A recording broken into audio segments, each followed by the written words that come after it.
And these are all the seat belts associated with this project. And we had the new webbing put on, and this webbing is meant to match the original. And as you can see, boy, we've struck it nice on this. This is a brown type webbing, and it's a dead match for it. So we've taken the old faded webbing, and we have brand new webbing on it. The nice thing is they keep the original tags, the Toyota emblem. Underneath that we have the company that did the refurbishing on it, but either way, you can see that it looks excellent. They also replaced certain other things, like these mounting points are brand new. This is how it came, exactly like the factory, and I mean exact. It's a great match. So what we're gonna do is we're gonna cut it out. You know, take it and cut it, and then bring it over and just have the edge bound in the areas that it needs to be bound in, to make it replicate the original. Taking the old carpeting and matching it up and cutting it, obviously using the new carpet, and again, it's a pretty incredible match. Parts from the interior being cleaned up at this point, and a lot of these parts are being reused. Some of these things, there's just no reason to get them or replace them with brand new parts, because after you clean them, heck, they look new. We can see the difference actually right here with one of the handles. Cleans up fine. The metal on it's fine, rust-free.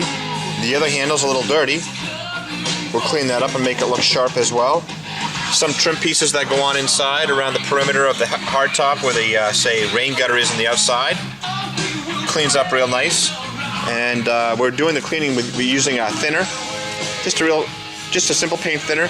It cleans off material off of just about anything, especially plastic, really well.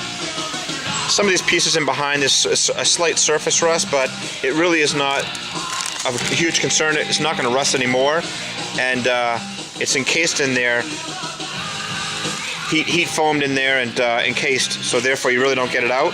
But you can see that some of these pieces right here are a little dirty, but once they clean up, they go back to this nice, nice tan color, so they look awful sharp. So nice to do, and good work.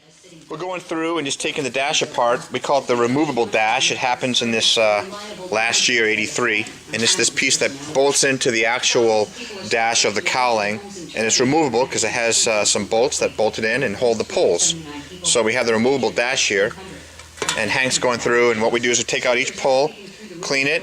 You can see the dust and dirt on it on one side. This side's clean, but we'll make the other side really clean. Clean it up with some thinner, and clean up the ends as well as the faces. So what we'll do is we'll go back in, especially some of the faces that have the indentation to them. We sand them out and then freshen them up with white paint, and then shoot them in a clear black. So that right there would be a fan. This would be a windshield wiper pull. This would be the hazard pull. Some are worse than others, and we'll go through, clean it up, sand it out, even clean up some of these trim rings, and we might have some of these re-chromed as well, so that way we'll clean those up. We're going to be sending out some chroming here very shortly. So this is the headset that we have, and we're kind of mocking it up right now. We're going to try to make this so we don't have to cut anything in the dash. That'll allow us to just run it right there. There'll be a little bit of space on either side, but that's okay. It'll be black.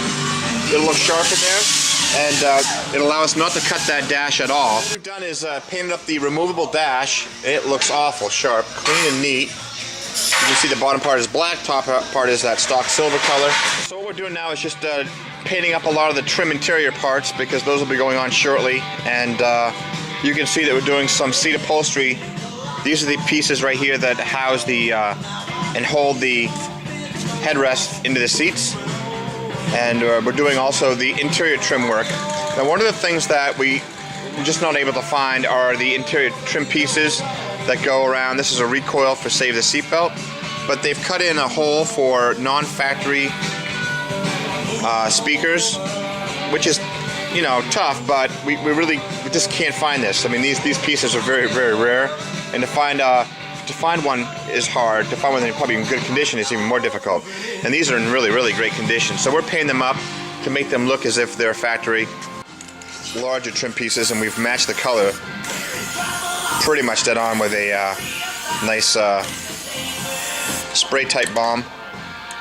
SEM is a great quality. It's better than Rust-Oleum and It might even be a division of Plastic Coat, which is another great spray can paint. Doing some final touches on black parts for this project. One of the things that we did is took the original steering wheel and scuffed it and painted it to make it, you know, just, it's all original, obviously.